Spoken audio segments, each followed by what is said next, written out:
What's going on, guys? Andy from Rebuild Factory. Let's talk about I bought a really crazy car. One of my friends who also has a dealership that specializes in salvage slash total loss cars.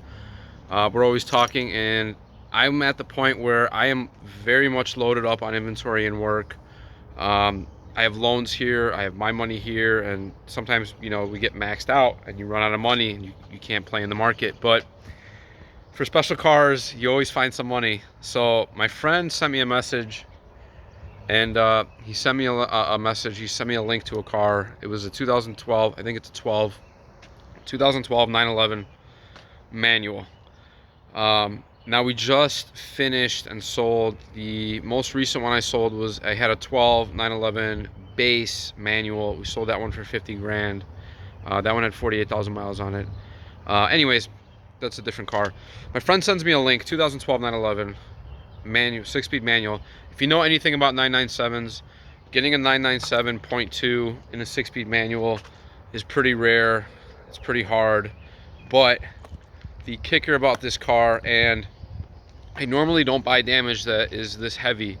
It's not terrible damage. It's not terrible damage, but it is significant.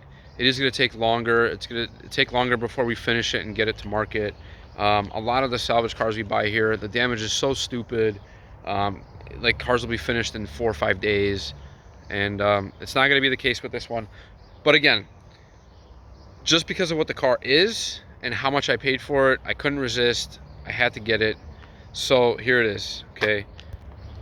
2012 6-speed manual, and it's a GTS. And I think the best part about it is that it's white. I am personally obsessed with white. This is the car. The damage is on the other side. The heavy damage is on the other side.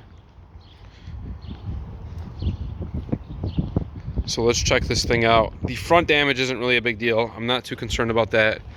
But the heavy damage is, in fact, right here. All right, so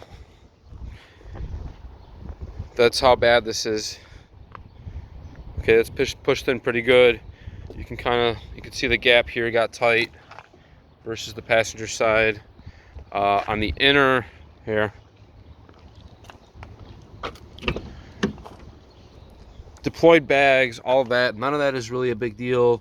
Let me see if I can get in here. You can kind of see, well, I don't know if that's helping or not, but it's really tight right here compared to this side. Which, you see, I could pretty much put my hand through there. But anyways, damage is damage. And I couldn't resist this thing because, A, it's manual. I try to do a lot of manual cars, but if you're not familiar with 997s, the GTS is a wide body, and this one is rear-wheel drive, and it's a 3.8. So, like, this is almost the closest car you can get to a GT3, if you will, spec-wise. So that's why I bought this.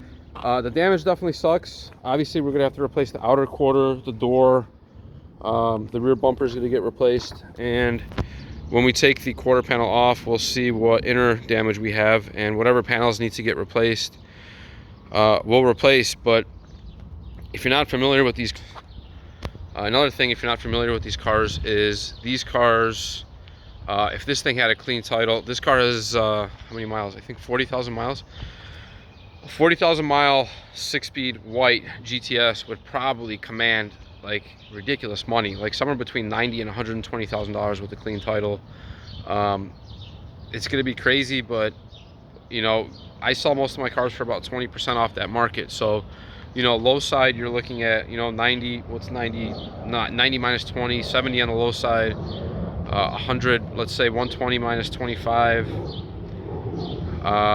be about 95. So we're gonna list this car somewhere between $70,000 and $95,000, which is insane for sure. Let's see if we can get this thing started up. I know the battery was dead,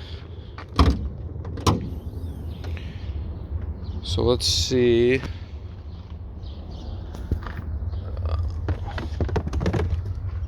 we at? I don't even remember. Okay, positive on this side. Sorry guys, give me a second.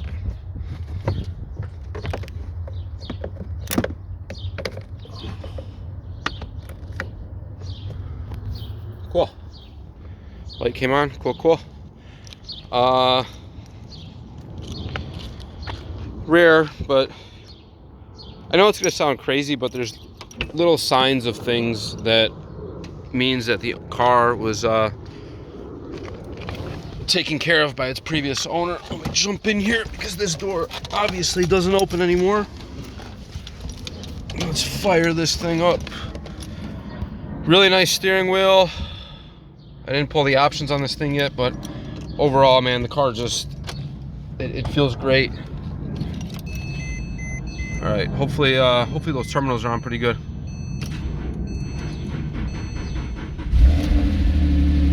Sweet.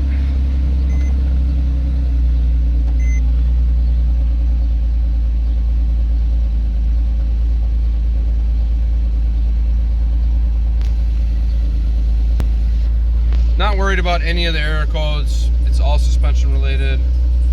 The motor sounds good. Well, that's a new sound back there. I think the belt, now the belt's making a squeaky sound. Oop, let's see. Yeah, so we got a squeaky belt back there. Probably rubbing on something.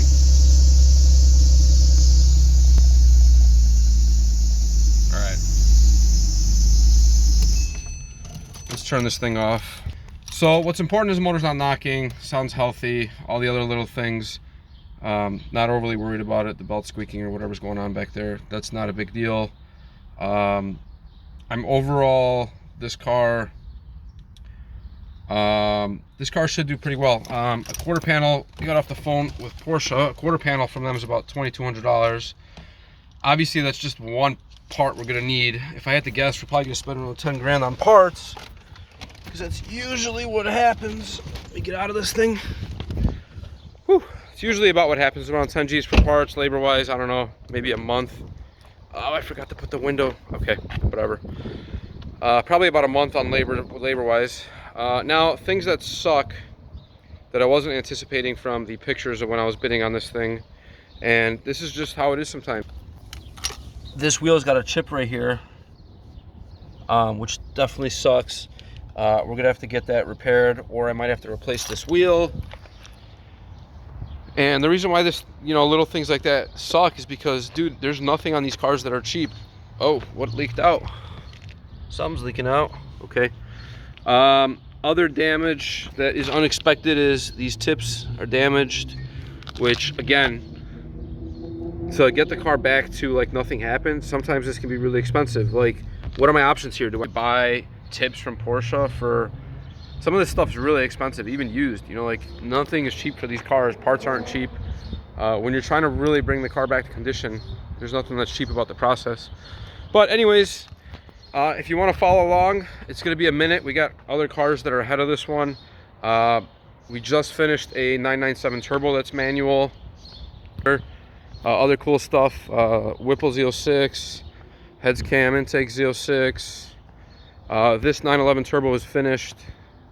This is a manual one. I think I might be keeping this one for myself. I don't know yet. The bumper's just off for now. But this car's finished. This car's got 20,000 miles. We're about to post a other 997 turbo. This silver car's got 900 horsepower. We have another 997 turbo that is stock, that's manual. That one's about to hit the market. ATS-V is manual. The ZL1 is manual.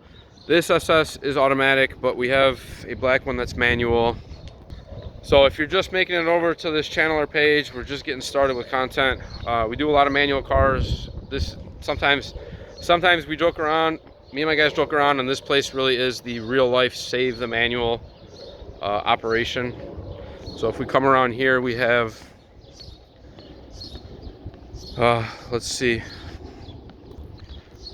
the Vet's a 7-speed, the ATS-V is a manual, the other ATS-V is manual, the 911 turbo right there, that one's the manual car, and we have a Hellcat that's hiding behind that truck. So do a lot of manual cars just because I love them and the market seems to love them. So anyways, stay tuned for part 2 on this car.